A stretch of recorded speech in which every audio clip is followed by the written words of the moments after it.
Piece vascular centre మన దేశంలోనే the best varicose vein hospital. మరి అంత పెద్ద పెగ్గ కొట్టవయ్యా. ఎంత పెద్ద కేసు గెలిపించావో తెలుసా? కొట్టు. డిఫెన్స్ కోర్టులోని దెబ్బక కాశీపతి గాడు గిలగిల కొట్టుకున్నారు కదేటి. కొట్టు. ఆ గొప్పదనం నాది కాదు, మరి మన బుర్రది. ఏంటి రైడు, కేసు గెలిచినందుకు అంతా ఖుషి చేసుకుంటుంటే నువ్వేమిటి ఎవడో పోయినట్టు పెట్టావు ఫేసు? కొట్టు. నాకు మందు తాగాలని లేదు, మరి ఆ లారీ డ్రైవర్ బాలమురళి గాడి నెత్తురు తాగాలనుంది. వాడి నెత్తురు ఏమైనా అత్తరా? కావలసినప్పుడల్లా చొక్కాకి రాసుకోవడానికి. అయినా ఇప్పుడే కదా చిత్త కొట్టి నువ్వు బొక్కలో పెడితే నా బ్రెయిన్ తో బయటికి తెచ్చాను. కాస్త చెప్పబోయే రంగనాయకులు. అవును రాయుడు గారు, డిఫెన్స్ గారు చెప్పినట్టు కొన్నాళ్ళు సైలెంట్ గా ఉండటం మంచిది. టైం బాగులేనప్పుడు తాడే పాము ఎగురుతుంది కదేటి. చూడు రైడు, చార్మినార్ అంత బాడీ ఉండగానే సరిపోదయ్యా, చటాక్ బ్రెయిన్ కూడా ఉండాలి. ఆ బాలమురళి గారికి ఎడాపెడ కలెక్టర్ ఎస్పీ ఉన్నంత కాలం తలకాయ కాదు కదా, వాడి గుండీ కూడా దేకలేవు. వాడిని దెబ్బ కొట్టాలంటే కావాల్సింది కండ కాదయ్యా, బుర్ర. ఆయన చేత నా మాట విని ఆ లారీ డ్రైవర్ గారి సంగతి మర్చిపోయి హాయిగా మందు కొట్టి పడుకో. మిగతా సంగతి నేను చూసుకుంటాను.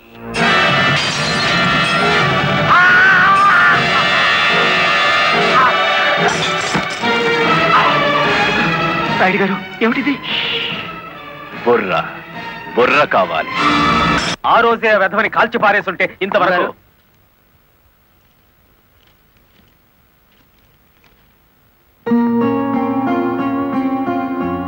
ఎవరిచ్చారు? హలో, ఆ కవర్ నేనే ఇచ్చాను. అది మీ వాచ్మెన్ చేతికిచ్చి 3 నిమిషాలైంది. 3 నిమిషాల్లో కిడ్నాప్ చేసిన మీ పిల్లల్ని తీసుకుని 10 కిలోమీటర్ల దూరంలో ఉంటారు.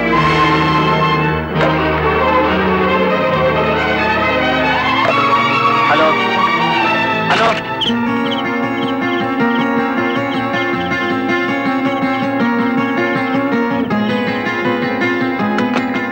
ఎవరు మాట్లాడింది? తెలీదు. మన పిల్లల్ని ఎవరో కిడ్నాప్ చేశారు.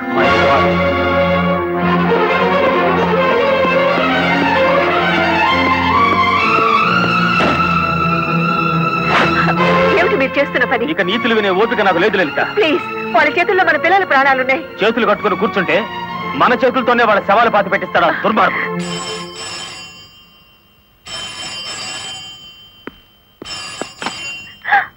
హలో,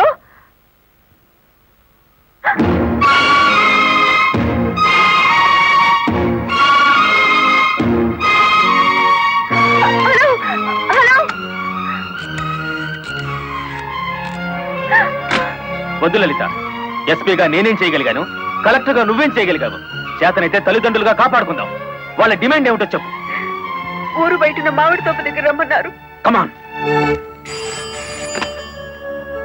హలో,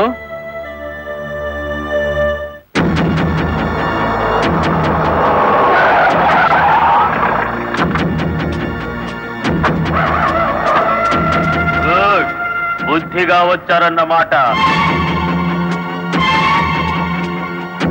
మీ రివాల్వర్ కి అందనంత దూరంలో ఉన్నాను మాజీ ఎస్పీ.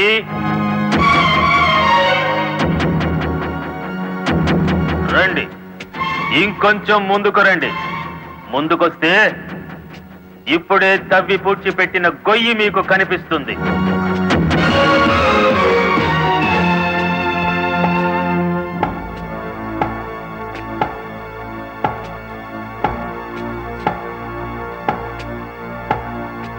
మీ భార్యాభర్తలిద్దరూ సరదాగా ఆ గొయ్యి తవ్వండి.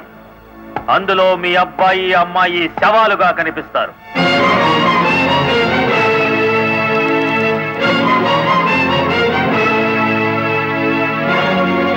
కమాన్, డూ ఇట్.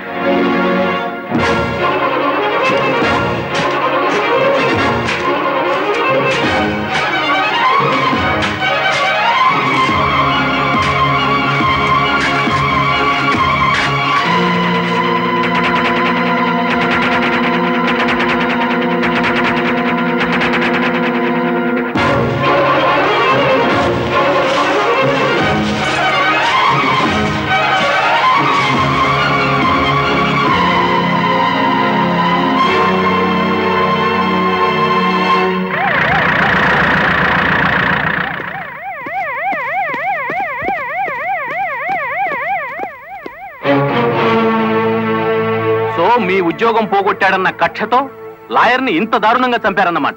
నో, ఎవరో కావాలని మమ్మల్ని కేసులు ఇరికించారు. మా పిల్లల్ని కిడ్నాప్ చేసి డోంట్ టాక్ నాన్సెన్స్. మీ పిల్లలిద్దరూ మీ ఇంట్లోనే ఉన్నారు. నేను ఇప్పుడే చూసి వస్తున్నాను. రెడ్ హ్యాండెడ్ గా దొరికిపోయారు కాబట్టి మీరు ఈ డ్రామా ఆడుతున్నారు. తొందరపడి ఒక ఫస్ట్ క్లాస్ మేజిస్ట్రేట్ మీద నింద వేస్తే మీరు న్యాయం ముందు తల దించుకోవాల్సి వస్తుంది. కళ్ల ముందు శవం పక్కన మారణాయుధాలు పెట్టుకుని ఇంకా ఆర్గ్యుమెంట్ చేస్తారా? సార్, మీరు అడ్రస్ జారీ చేస్తే భార్యాభర్తలిద్దరికి కలిపి వేస్తాను సంఖ్యలు.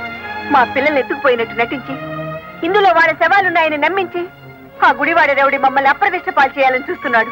సారీ, చట్టం ముందు ఎవరైనా ఒకటే. మీ పిల్లలు బతికే ఉన్నారన్న నిజాన్ని మీకు చూపించాకే మీ ఇద్దరిని అరెస్ట్ చేస్తాం. కమాన్.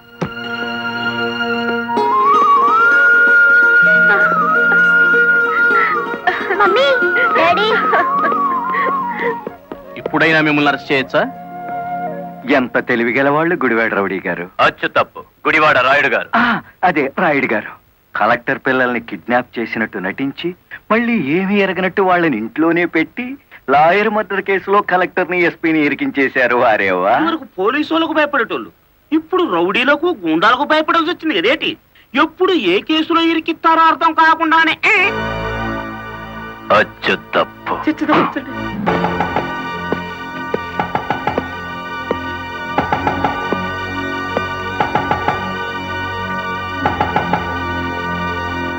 మేడం, ఒకప్పుడు ఇదే పోలీస్ స్టేషన్ లో నన్ను సస్పెండ్ చేయించారు, గుర్తుందా?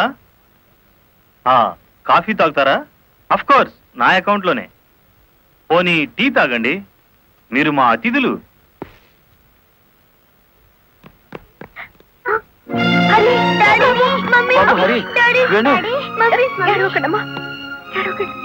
అంకుల్, మా డాడీని మమ్మీని విడిచిపెట్టండి అంకుల్. విడిచిపెట్టడానికి మీ మమ్మీ డాడీ జేబులు కత్తిరించలేదురా, పీక కత్తిరించారు. Inspector madam, this is not your collector's office. కొంచెం తగ్గి మాట్లాడండి. అంకుల్, మా మమ్మీ డాడీకి ఏం తెలీదు, విడిచిపెట్టండి. అరే, వాడి కాలం మంచిలే. లే, వద్దంట, పోలే.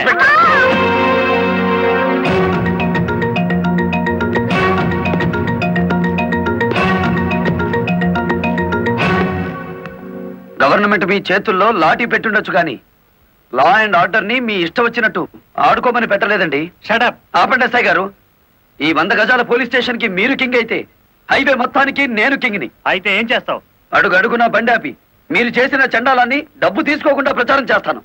అస్సలు నిన్నే మూసేస్తే నేను విడిపిస్తాను. అన్న, దయచేసి పిలుపులో వరుస మానేయండి సబ్ ఇన్స్పెక్టర్ గారు. తమరెందుకు వచ్చారో చెప్పండి. నల్లకోటు నడిచి వచ్చింది అంటే ధర్మం ఇనుప పాదాల కింద నలిగిపోతుంది అని అర్థం. నేనెందుకు వచ్చానో తెలుసా? నల్లకోటు మాట లేని చెవులు వినకపోతే పిడికిలి బిగించి నాకు తెలిసిన న్యాయాన్ని అమలు చేద్దామని. కలెక్టర్ గారిని, ఎస్పీ గారిని విడుదల చేయండి. ఇవిగో బెయిల్ పేపర్.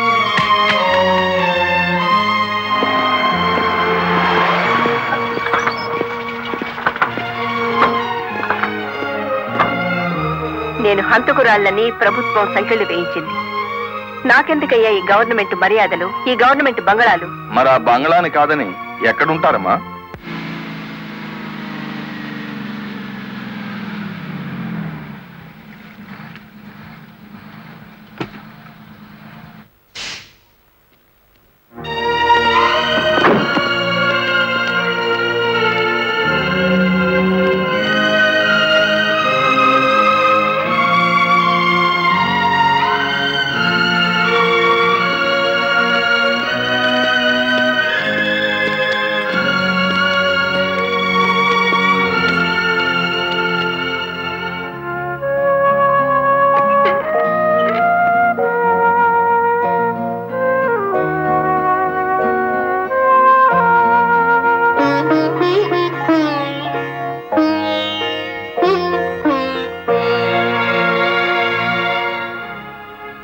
కాలు మీద కాలేసుకుని కూర్చునే కలెక్టర్ అమ్మ చాప్ మీద పడుకోవాల్సి వచ్చిందంటే దానికి కారణం నేనే అయ్యాను.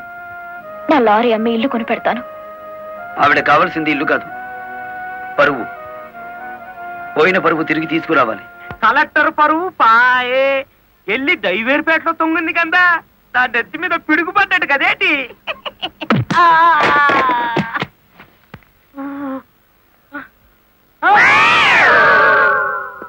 ఎలా ఉంది దెబ్బ? అది పిడికిలా పిడుగా నిజం చెప్పకపోతే పుచ్చకాయ పగులుతుంది చూసావా? అలా పగులుతుంది నీ తల. ముప్పావుల వాటదారు నొక్కేసి పావుల వాటదారు నన్ను పట్టుకున్నాడేంటి బాబు? చెప్పు, కలెక్టర్ గారిని మర్డర్ కేసులో ఇరికించింది ఎవరు? తెలీదు. తెలీదు? ఆ? నిన్ను కొట్టను, నీకో వరం ఇస్తాను. ఏడు బాబాది. నిన్ను సుఖంగా చంపుదాం అనుకుంటున్నాను. లారీ ఫ్రంట్ టైర్ కింద పడి చేస్తావా? అమ్మో బ్యాక్ టైర్ కింద పడి చేస్తావా? అమ్మో హ్యాండిల్ బార్ పెట్టి కొట్టి చంపనా? నాయనా